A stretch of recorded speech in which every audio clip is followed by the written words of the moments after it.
নির্মল ঘোষকে 26শে জুন 2026 সালের একটি লটারি চুরির মামলা, অর্থাৎ লটারির টিকিট কেড়ে নেওয়ার মামলা, এবং যে মামলা করেছিলেন এক গাড়ির চালক পার্থ সরকার, সেই মামলায় তাকে গ্রেপ্তার করে আদালতে নিয়ে আসা হয়। পরবর্তীকালে অভয়ার দেহ তড়িঘড়ি সৎকার করার মামলায় তাকে শোন অ্যারেস্ট করা হয়।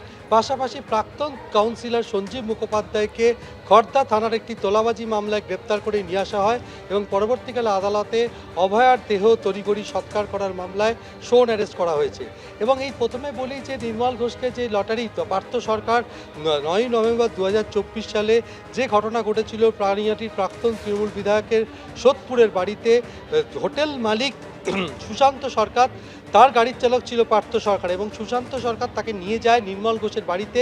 এবং পার্থ সরকারের অভিযোগ ছিল যে যেহেতু তিনি 1 কোটি টাকার লটারির টিকিট জিতেছিলেন, তার টিকিট কেড়ে নেওয়ার জন্য তাকে আগ্নেয়াস্ত্র দেখানো হয়, মারধর করা হয় এবং তার পকেট থেকে ওই 1 কোটি টাকার লটারির টিকিট নির্মল ঘোষ কেড়ে নেয়। সেই সময় তার ছেলে তীর্থঙ্কর ঘোষ তাকে মারধর করেন, হুমকি দেন, বলেন যে তাকে মেরে তার দেহ রেল লাইনে ফেলে দেওয়া হবে।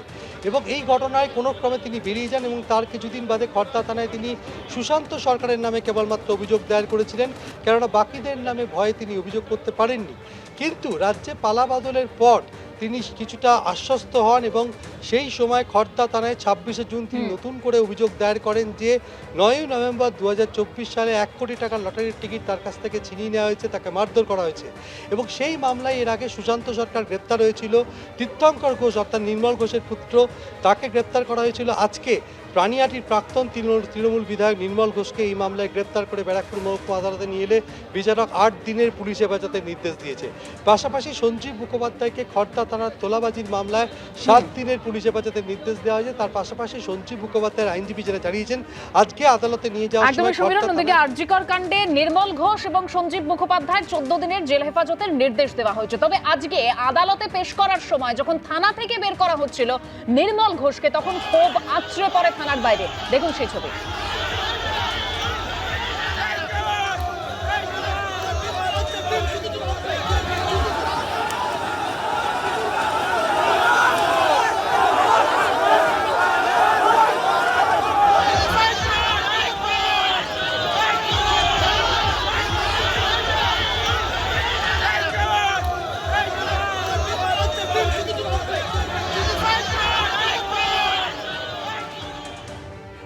মানুষের ক্ষোভ আছড়ে পড়েছে থানার বাইরে, সেই ছবি দেখতে পেলেন। শুধুমাত্র নির্মল ঘোষ নয়, সঞ্জীব মুখোপাধ্যায় তার সাগরে, তাকেও যখন বের করা হচ্ছিল তখনও একই ছবি। আমি শুরুতেই শতরূপাদির কাছে যাব। শতরূপাদি, দেরিতে হলেও গ্রেপ্তার হলেন নির্মল ঘোষ এবং তার সাগরে সঞ্জীব মুখোপাধ্যায়। যদিও সোমনাথ দে অর্থাৎ আরেকজন, তিনি এখনো অধরা। কিন্তু যেটা প্রশ্ন, পুলিশ সঠিক তদন্ত করতে পারবে তো? দেবস্মিতা, একটা কথাও বলবার আগে আজকে আমি তোমাদের মাধ্যমে সমস্ত দেশবাসীকে অখণ্ড ভারতবর্ষ দিবস জানাতে চাই। আমরা যখন ঢুকছিলাম স্টুডিওয়ে তখন মাননীয় মুখ্যমন্ত্রী বক্তব্য রাখছিলেন, তোমরা সেটা লাইভ দেখাচ্ছিলেন। আমি জানি না আমার এটা শেয়ার করা উচিত কিনা, মুখ্যমন্ত্রীর সঙ্গে আমার টেক্সট আমি স্ক্রিনশট দেখাতে পারবো না। উনি বলছিলেন গোপাল মুখার্জির স্ট্যাচু হবে, তার কিছুদিন আগে ঘোষণা হয়েছিল বড় শ্যামাপ্রসাদ মুখার্জির স্ট্যাচু হবে। তো আমি ওনাকে টেক্সট করেছিলাম যে মানে দাদা, আমার মানে শ্যামাপ্রসাদ মুখার্জির পারিবারিক একজন, উনি ডোনেট করতে চাইছেন স্ট্যাচুর জন্য। আমার কাছে টেক্সট আছে, আমাদের মুখ্যমন্ত্রী পরিষ্কার জানিয়ে দিলেন দরকার নেই, সরকার করবে। এই মুখ্যমন্ত্রীর সরকার, ভারতীয় জনতা পার্টির সরকার নিদারুণ একটা উদাহরণ দেখালো যে ভারত মাতার কোনো কন্যার ওপর অন্যায় ভারত সরকার তথা পশ্চিমবঙ্গ সরকার সইবে না। এবং এই মানুষের রোষ, আজকে নির্মল ঘোষ যখন বেরোচ্ছে, পুলিশ আবার তাকে সযত্নে হেলমেট পরিয়ে দিল, আমি দেখলাম বের করার আগে, তোমরাই দেখালে। এই যে মানুষের যে জনরোষ, সেখানে পুলিশের ওপর একটা ন্যাচারাল চাপ, যে পুলিশকে সাধারণভাবে মানে নর্মালি যে এনকোয়ারিগুলো তখন হওয়া উচিত ছিল 2 বছর আগে, সেইগুলো এবার স্বচ্ছন্দে পুলিশ যেন করে। তোমার মনে থাকবে দেবস্মিতা, কিছুদিন আগে বিধানসভায় দাঁড়িয়ে মুখ্যমন্ত্রী খোলা ছুট দিয়েছিল পুলিশকে যে একদম ফ্রি রেন, তোমরা যদি কোনো মহিলার ওপর, কোনো বোনের ওপর, কোনো মায়ের ওপর কোনো বিন্দুমাত্র অত্যাচার হয়, police has a free rein, police একদম নিঃসন্দেহে নিশ্চিন্তে তদন্ত করতে পারবে এবং সেইটার আজকে সূত্রপাত হলো। তোমাকে একটা জিনিস মনে রাখতে হবে, আমার মনে হয় সবারই মনে আছে এটা, দুটো জিনিস আমি কালকেও শুনছিলাম সুমনের সাথে এটা নিয়ে আলোচনা হচ্ছিল যে নির্মল ঘোষের অপরাধ দুটো বিশাল বড়, apart from what he has done. একজনকে চুল্লির মধ্যে ঢুকিয়ে দেওয়া হচ্ছে তার বাবা মার সামনে, সেইখানে নির্মল ঘোষ পিঠ চাপড়ে বলছে ওয়েল ডান বয়। তার বাবা মার কি অবস্থা হতে পারে? দ্বিতীয়ত, হ্যাঁ, আজকে এটা ভুললে চলবে না যে তার বাবা কাঁদতে কাঁদতে সুমনের সাথে একদম অভয় পরিবারের তরফে বারবার অভিযোগ, হ্যাঁ খুব দ্রুত একটা লাস্ট লাইন খুব মেয়েতে এই যে বারবার বাবা অভিযোগ করা হয়েছে অভয়ের পরিবারের তরফে নির্মল ঘোষ, সঞ্জীব মুখোপাধ্যায়, সোমনাথ দে, একের পর এক অভিযোগ রয়েছে এই তিনজনের বিরুদ্ধে। দেরিতে হলেও তারা গ্রেপ্তার হয়েছেন। কিন্তু এখান থেকে বিশ্বনাথদার কাছে যাবো। বিশ্বনাথ, সিবিআই তাহলে এতদিন কি করছিল? সিবিআই কেন গ্রেপ্তার করতে পারলো না? প্রথম যখন ঘটনা ঘটলো তার 4 দিনের মাথায় পুলিশ যাকে অভিযুক্ত হিসেবে দেখালো তাকেই তো আমরা দেখতে পাচ্ছি, সঞ্জয় রায়। তাছাড়া আর কেউ জড়িত কিনা সেটা তো এখনো পর্যন্ত জানা গেল না। মাথা পর্যন্ত পৌঁছানো যাবে তো? মুখ্যমন্ত্রী তার রাজধর্ম পালন করেছেন, এটা যেমন সত্যি কথা। তিনি বিরোধী দলের নেতা থাকাকালীন বারবার বলতেন যে এগুলো পূর্ণাঙ্গ তদন্ত করা দরকার। নির্মল ঘোষের ভূমিকা নিয়ে তিনি প্রশ্ন করতেন এবং তদন্ত করবার আশ্বাস দিতেন, ন্যায় বিচারের কথা বলতেন। মুখ্যমন্ত্রী যা করেছেন সেটা তো একটা দিক, কিন্তু এ কথা আমরা কি করে অস্বীকার করি যে সিবিআই এই পুরো তদন্তের ইনভেস্টিগেশন করছিল, তারা 2-1 নির্মল ঘোষকে ডেকেও ছিল। তাহলে কেন তারা তদন্ত করে নির্মল ঘোষের ভূমিকাকে মানুষের সামনে আনতে পারলো না? কেন তারা এই প্রশ্নগুলোর উত্তর আনতে পারলো না যে জোর করে ডেড বডি নিয়ে গিয়ে কেন নির্মল ঘোষ এবং তার সাকরেতরা পুড়িয়ে দিল? এই প্রশ্ন সিবিআই কেন তদন্ত করলো না যে একদল হুলিগান তারা কি করে আর্জিকর ভাঙচুর চালিয়েছিল যাতে করে এভিডেন্স লোপাট করা যায়? কেন সিবিআই তদন্ত করে আরো বৃহত্তম ষড়যন্ত্র যে যাদের নির্দেশে নির্মল ঘোষ এই কাজটা করেছেন, এত তড়িঘড়ি করেছেন, সেই মাথা কারা এর পেছনে রয়েছেন? তাহলে আমরা তো বারবার প্রশ্ন করছি যে সিবিআই তাহলে তদন্তটা কি করলো? কেন সিবিআই মানে পূর্ণাঙ্গ তদন্ত করে যারা মাথা, আমরা বারবার যেটা বলছি যে এর পেছনে একটা গভীর ষড়যন্ত্র আছে। একদম, মানে বিশ্বনাথ দা বলছেন গভীর ষড়যন্ত্র। আমি এখান থেকে আসবো পরে শত্রুপাতি, আমি এখান থেকে অনিল জানার কাছে আসতে চাইবো, প্রাক্তন পুলিশ কর্তা। অনিল দা, যে ষড়যন্ত্রের ত্রিভুজ, মানে নির্মল ঘোষ গ্রেপ্তার হয়েছেন, সঞ্জীব মুখোপাধ্যায় গ্রেপ্তার হয়েছেন, কিন্তু সোমনাথ দে এখনো অধরা। এই তিনজনকে মুখোমুখি বসিয়ে যদি জিজ্ঞাসাবাদ করা না হয় তাহলে কি ষড়যন্ত্র হয়েছিল সেটা জানা সম্ভব হবে? দেখুন দেবস্মিতা, গত 1 বছরের ওপর আমরা বলে এসেছি এবং সুমনবাবুর সঙ্গেও বলেছি, ইনভেস্টিগেশন সিবিআই করুক আর এফবিআই করুক, ইট ওয়াজ এ পারফাংটারি ইনভেস্টিগেশন, যে যাই বলুক। তার কারণ যেভাবে প্রথম কথা হচ্ছে যেখানে ওরকম একটা কন্ট্রোভার্সিয়াল এবং ইনফ্লুয়েন্সিয়াল প্রিন্সিপাল রয়েছেন, তখন ওই হসপিটালে আপনার পোস্টমর্টমটা মর্গে করা উচিতই হয়নি। এটা in the interest of justice এটাকে ক্যালকাটা মর্গে করা উচিত ছিল। যাই হয়ে থাকুক, জুডিশিয়াল ইনকোয়েস্ট হয়েছে, পরে হয়েছে, যেভাবে বডিটা পোড়ানো হয়েছে তখন আমরা সম্ভব করেছি। এটা তো পরিষ্কার 201, অর্থাৎ প্রমাণ লোপ তো আছেই। কেন সিবিআই করেনি সেটা তদন্তকারী সংস্থা বলতে পারবে। এটা তো একটা ইন্টারন্যাশনাল ইস্যু হয়ে গেছিলো, এইরকম ব্রুটাল মার্ডার একটা ইন্টারন্যাশনাল ইস্যু হয়ে গেছিল। এর আগেও যে সরকারি ভবনে মারা যাননি তা নয়, এর আগেও রমজান আলী 1994-এ ফর্ট ব্লকের বিধায়ক কিড বলে এমএলএ হোস্টেলে খুন হয়েছিলেন, আরও অনেক কিছু হয়েছে, সেগুলো খুন বলে হয়নি, হয়েছে।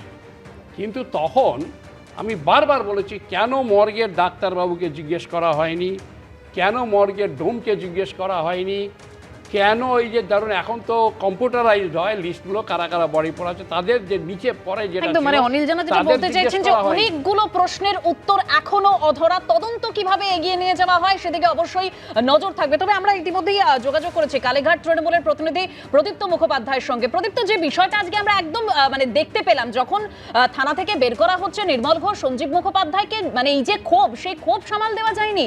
হেলমেট পরিয়ে বার করা হয়েছে নির্মল ঘোষকে, তারপরে মানুষের ক্ষোভ আঁচড়ে পড়েছে। তার মানে এতদিন ধরে যা যা করেছিলেন তারই তো ফল আজকে। দেখো, মানুষের ক্ষোভ সর্বস্তরে সর্বদিক থেকে তৃণমূলের বিরুদ্ধে আছে, এ কথা বললে কিন্তু হবে না। এনসিপিআই তৃণমূলের বিরুদ্ধে কোনো ক্ষোভ নেই। ঋতব্রত তৃণমূল, যেটাকে আমি ঋত তৃণমূল বলি, শরণার্থী তৃণমূল বলি, তার বিরুদ্ধে ক্ষোভ খুব একটা নেই। ফলে ক্ষোভ সব তৃণমূলে আছে এটা বললে কিন্তু খুব অন্যায় হবে। কাদের প্রতি ক্ষোভ আছে? যারা হেরে গেছে এবং সেখানে একটা স্পন্সার্ড ক্ষোভ, যেটাকে আমি বলি, সেই স্পন্সার্ড ক্ষোভ আছে।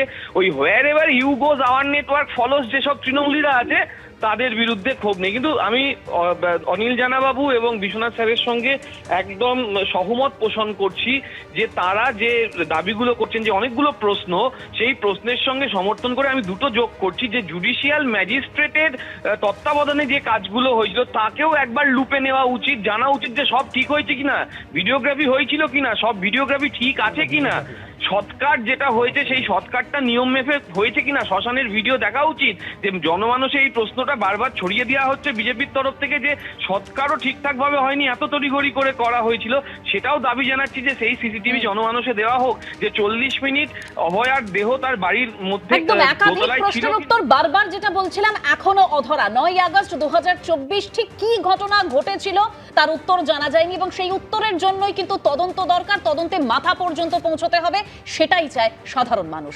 শনিবার থেকে শুক্রবার জোড়া মামলায় টানা 7 দিন ভবানী ভবনে অভিষেক বন্দ্যোপাধ্যায়ের পিএ সুমিত রায়কে সিআইডির জিজ্ঞাসাবাদ। অন্যদিকে 1,25,00,000 টাকা চেয়ে তোলাবাজির অভিযোগে অভিষেক বন্দ্যোপাধ্যায় ঘনিষ্ঠ দেবনাথ চক্রবর্তীর বিরুদ্ধে পুলিশের এই দ্বিতীয় চার্জশিট। তারই পাশাপাশি ঠিক যেরকম আপনাদের বলছিলাম, সব্যসাচী দত্তের ফ্ল্যাট থেকে যে সোনা উদ্ধার হয়েছে সেই ঘটনায় এবার ইডি দপ্তরে গেলেন অভিযোগকারী।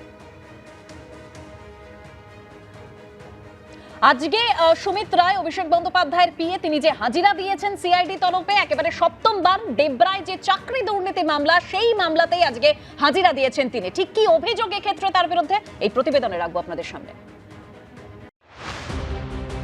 টানা 7ম দিন ফের সিআইডি জিজ্ঞাসাবাদের মুখে পড়লেন অভিষেক বন্দ্যোপাধ্যায়ের আত্মসহায়ক সুমিত রায়। এক সপ্তাহে 55 ঘন্টারও বেশি সময় ধরে তাকে জিজ্ঞাসাবাদ করল সিআইডি। দেবরায় চাকরি দুর্নীতি মামলা তদন্তে শুক্রবার সুমিত রায়কে ডাকে সিআইডি। চাকরি দেওয়ার নামে প্রতারণা করে টাকা লুট, জাল নিয়োগপত্র দেওয়া ও ভয় দেখানোর অভিযোগ ওঠে অভিষেক বন্দ্যোপাধ্যায়ের আত্মসহায়কের বিরুদ্ধে। পশ্চিম মেদিনীপুরের দেবরা থানায় এফআইআর দায়ের করেছিলেন প্রসেনজিৎ রায়, যিনি নিজেকে তৃণমূল কর্মী সমর্থক হিসেবে পরিচয় দিয়েছিলেন। এই মামলায় ইতিমধ্যে হাইকোর্ট থেকে আগাম জামিন পেয়েছেন সুমিত রায়, তবে সিআইডির মুখোমুখি হতে হয়েছে তাকে। শুক্রবার সকাল 10:58 ভবানী ভবনে ঢোকেন অভিষেক বন্দ্যোপাধ্যায়ের আত্মসহায়ক। ইতিমধ্যেই দেবরায় চাকরি দুর্নীতি মামলায় মেদিনীপুরের প্রাক্তন তৃণমূল বিধায়ক সুজয় হাজরাকে হেফাজতে নিয়েছে সিআইডি। এর আগে চাকরি দুর্নীতি মামলায় সোমবার সিআইডির মুখোমুখি হয়েছিলেন সুমিত রায়। শুক্রবার এই মামলায় দ্বিতীয় দিন জিজ্ঞাসাবাদ করা হলো তাকে। এই প্রেক্ষাপটে সুপ্রিম কোর্টে সুমিত রায়ের আগাম জামিনের শুনানি আগামী বুধবার পর্যন্ত মুলতবি হয়ে গেল, কারণ রাজ্য সরকারের পক্ষে উপস্থিত আইনজীবী তুষার মেহতা সময় চেয়েছেন। পরবর্তী শুনানি 19 আগস্ট। পার্থপ্রতিম ঘোষ ও বিজেন্দ্র সিংহের রিপোর্ট, এবিপি আনন্দ।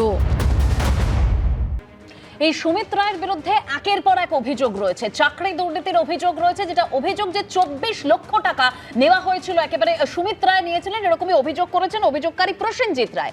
এখান থেকে আমি শীর্ষেন্দুদার কাছে আসতে চাইবো। শীর্ষেন্দুদা, বিভিন্ন অভিযোগ এই রাজ্যে পালাবদলের পর সামনে এসেছে, কিন্তু একটাই বিষয়, এই যে অভিযোগগুলো, এই অভিযোগগুলোর নিষ্পত্তি হবে তো? কারণ সাধারণ মানুষ তো তাই চায়।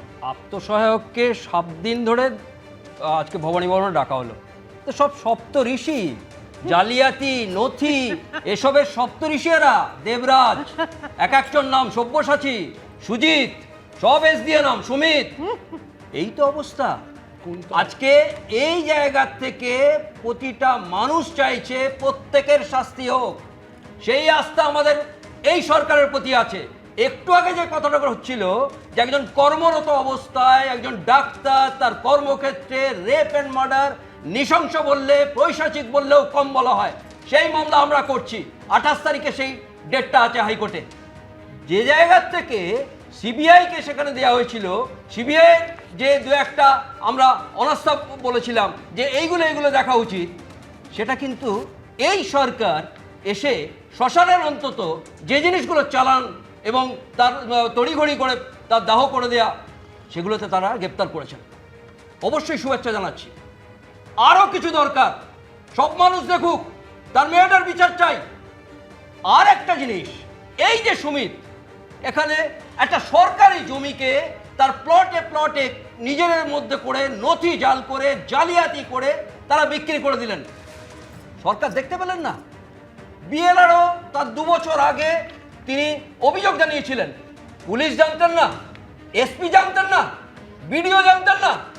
তাদেরকে দেখতে হবে, তাদেরকে আগে দেখতে হবে। এই জায়গা থেকে প্রতিটা দেখতে হবে। আজকে দেবরাজ চক্রবর্তী তিনি দিনের পর দিন টাকা তুলছেন, 100 কোটি 150 কোটি, আজকে 150 পাতার চার্জশিট দেওয়া হয়েছে। যেমন তার মনোরঞ্জন মণ্ডল। শীর্ষেন্দুদা, আপনাকে একটু থামাচ্ছি, এই মুহূর্তে সরাসরি নজর রাখবো কি বলছেন শুভেন্দু অধিকারী মুখ্যমন্ত্রী। हिंदी में बोलना चाहिए, ये नहीं के लिए पीटीआई भी है, नेशनल चैनल भी है ना। बोलिए क्या है? देखिए 1946 16 अगस्त it was a horrible day for Calcutta and Bengal, West Bengal. उस दिन 10,000 से ज़्यादा हिंदू हत्या हुआ था कलकत्ता में। सुहरावर्दी ने किया द ग्रेट कलकत्ता किलिंग। उस दिन ममता बनर्जी की सरकार, उन्होंने खेला हवे दिवस मनाया स्टेट गवर्नमेंट की ओर से। इस बार भारतीय जनता पार्टी का सरकार सरकारी ओर से वो खेला हवे दिवस का डिसीजन हम लोग रिजेक्ट किया, और वो जो हॉरिबल डे है उस दिन को खेला हवे दिवस के नाते नहीं मनाया जाएगा। সুমিত রায়, অভিষেক বন্দ্যোপাধ্যায়ের আত্মসহায়ক, এই নিয়ে 7 বার সিআইডি তলবে ভবানী ভবনে হাজিরা দিয়েছেন। আজকে তাকে ডেবরায় চাকরি প্রতারণার অভিযোগের মামলায় ডাকা হয়েছে। এখনো পর্যন্ত ভবানী ভবনে রয়েছেন তিনি। আমি সরাসরি চলে যাব, পার্থপ্রতিম ঘোষ আমাদের প্রতিনিধি রয়েছেন। পার্থ, এখনো জিজ্ঞাসাবাদ চলছে, মূলত কোন কোন তথ্য তদন্তকারীরা জানতে চান সুমিত রায়ের কাছ থেকে? দেখো, আজকে 7.5 ঘন্টা হয়ে গেছে, সুমিত রায় এখনো পর্যন্ত ভবানী ভবনে রয়েছে। এই ডেবরায় চাকরি দুর্নীতি মামলা, সেই চাকরি দুর্নীতি মামলা জিজ্ঞাসাবাদ করা হচ্ছে। অন্যদিকে ডেবরায় চাকরি দুর্নীতি মামলাতে তুমি জানো যে মেদিনীপুরের প্রাক্তন তৃণমূল বিধায়ক সুজয় হাজরা, তাকে কিন্তু সিআইডি নিজেদের কাস্টাডিতে নিয়েছে এবং সুজয় হাজরা তিনিও ভবানী ভবনে রয়েছে। একটা সূত্র মারফত আমরা যেটা জানতে পারছি, আজকে কিন্তু সুমিত রায়ের সঙ্গে সুজয় হাজরাকে মুখোমুখি জিজ্ঞাসাবাদ করার একটা সম্ভাবনা, সেই সম্ভাবনা রয়েছে এবং সেই জিজ্ঞাসাবাদ হয়েছে কিনা পরবর্তীকালে কিছু সময় বাদে সেটা স্পষ্ট হবে। সকাল 11টা থেকে সুমিত রায় ভবানী ভবনে তাকে জিজ্ঞাসাবাদ করা হচ্ছে। মূলত এই যে অভিযোগটা এসছে, সরকারি চাকরি দেওয়ার নাম করে প্রতারণার অভিযোগ উঠেছে, 24 লক্ষ টাকা নিয়ে নেওয়ার অভিযোগ উঠেছে।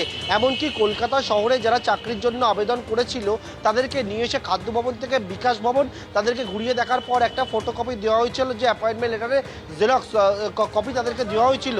এবং সেই মামলায় হচ্ছে সুমিত রায় নাম উঠে এসছে যে সুমিত রায়কে টাকাগুলো দিতে হবে এবং তার পরবর্তীকালে 24 লক্ষ টাকা 12 জনের কাছ থেকে নেওয়া হয়েছিল, আরও টাকা দাবি করা হয়েছিল এবং সেই মামলাতেই হচ্ছে সুমিত রায়কে একদম সেই মামলাতেই ডাকা হয়েছে সুমিত রায়কে। এখনো পর্যন্ত 7.5 ঘন্টা হয়ে গেছে, এখনো সুমিত রায় ভবানী ভবনেই রয়েছেন। কখন বেরোন সেদিকে অবশ্যই আমাদের নজর থাকবে। তবে এই সুমিত রায়ের বিরুদ্ধে একাধিক অভিযোগ রয়েছে, সেবাশ্রয় প্রকল্পে দুর্নীতি, তোলাবাজি থেকে মাটি চুরি, রিসর্ট দখল করা, একাধিক অভিযোগ।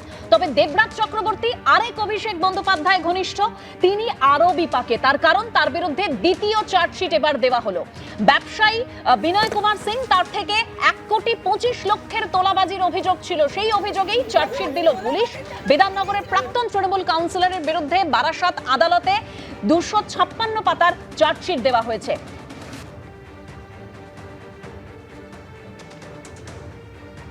অর্থাৎ রাজ্যে পালা বদলের পর কেউই বাদ যায়নি। প্রাক্তন তৃণমূল কাউন্সিলর থেকে প্রাক্তন তৃণমূল বিধায়ক, তৃণমূলের নেতা প্রত্যেকে গ্রেপ্তার হয়েছেন। শুধু গ্রেপ্তার হয়েছেন তাই নয়, শতরূপাদি তাদের কেউই এখনো পর্যন্ত জামিনে মুক্ত হন, অর্থাৎ জামিন অযোগ্য ধারা প্রত্যেকের বিরুদ্ধে দেওয়া হয়েছে। সরকার পাল্টাবে, মানুষ ফিল করবে না, সেটা তো হয় না। এই সরকার তো প্রথমেই বলেছিল যে আগের সরকার যা যা অন্যায় করেছে মানুষের ওপর একটা একটা করে ধরে ধরে এটার জবাব দেওয়া হবে এবং এটা সবটাই লিগালি হচ্ছে। পাশেই তোমার লয়ার বসে আছে, ক্রিমিনালদের সপ্তঋষি পর্যন্ত বানিয়ে দিল। কিন্তু যেটা দেখবার মতন জিনিস হচ্ছে যে প্রত্যেকটা ভীষণ সিস্টেম্যাটিক্যালি, এবং কোনো হাই হুই কোনো রকম কোনো মানে কি বলে হুলাবুলু না করে এটা একদম সিস্টেম্যাটিক্যালি একটার পর একটা হচ্ছে, এবং তারা কোনো দিন বেরোবে না, কোনো দিন বেরোবে না। হ্যাঁ, নর্মাল কোর্সে সে অনেক পরে যেরকম বোধহয় কিছুদিনের জন্য বেলে বেরোয় সেটা পরের দেখা যাবে, কিন্তু মুখ্যমন্ত্রী যেটা বারবার বলছেন যে যেখানে দেখছে যেদিকে, সে তুমি কাউন্সিলর বলো কি এমপি বলো কি কোনো ডিপার্টমেন্ট বলো, একটা সেট অফ ফাইল বলো, প্রত্যেকটা জায়গায় এই করাপশনের উই পোকা ধরে গেছে। তো এইরকম একটা সরকার যে 15 বছর ধরে মানুষকে উই পোকা ধরে গেছে, তাহলে প্রদীপ্তদা মানে তৃণমূলের আমলে এই যে এত পরিমাণ দুর্নীতি হলো তখন সরকার দেখতে পায়নি? সরকার দেখতে পেয়েছে কি পাইনি সেটা জানি না, আমি তো সত্যি দেখতে সরকার দেখতে পাচ্ছে না। সরকার, আমি বলছি সরকার একদম সরকার এখনো দেখতে পাচ্ছে না। দিদি আমি তোমার সময় কথা বলি,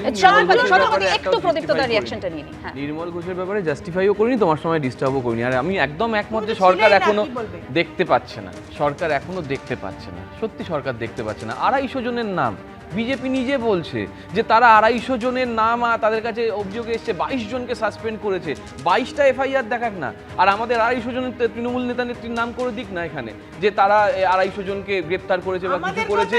কিন্তু এই 250 জন, যে 250 জন 3 মাসে এসেছে, আর তাদেরই এক মুখপাত্র এখানে এসে বলে গেছে 450-এর কাছাকাছি অভিযোগ পেয়েছি। মন্তেশ্বর, উলুবেড়িয়া, বসিরহাট, আর কোথায় আমরা, তোমরা তো এখন আমাদের কথা বলছিলে, চিৎকার করবে না, অনেক হয়েছে তোমাদের সময়, তোমরা 3 মাসে যে জায়গায় করে দিয়েছো তার থেকে খারাপ আর হয় না।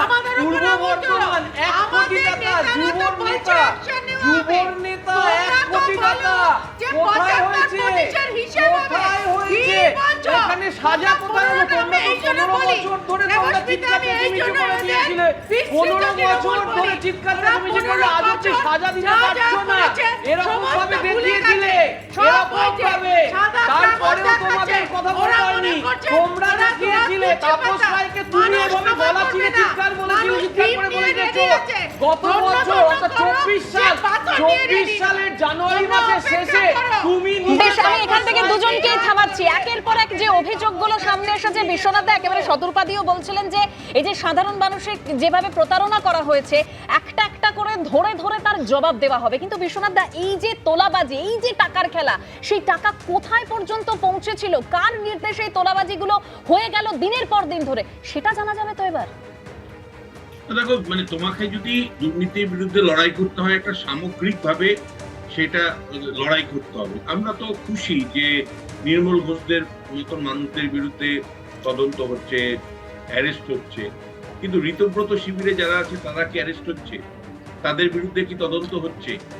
যে সমস্ত সাংসদরা বাপি ঘোষ থেকে শুরু করে একের পর এক সাংসদরা যাদের বিরুদ্ধে বিজেপি অভিযোগ করেছিল, বাপি হালদার থেকে শুরু করে একের পর এক সাংসদ যাদের বিরুদ্ধে বিজেপি অভিযোগ করেছিল, আমাদের অভিযোগ নয়, তাদের বিরুদ্ধে কি কোনো তদন্ত হচ্ছে?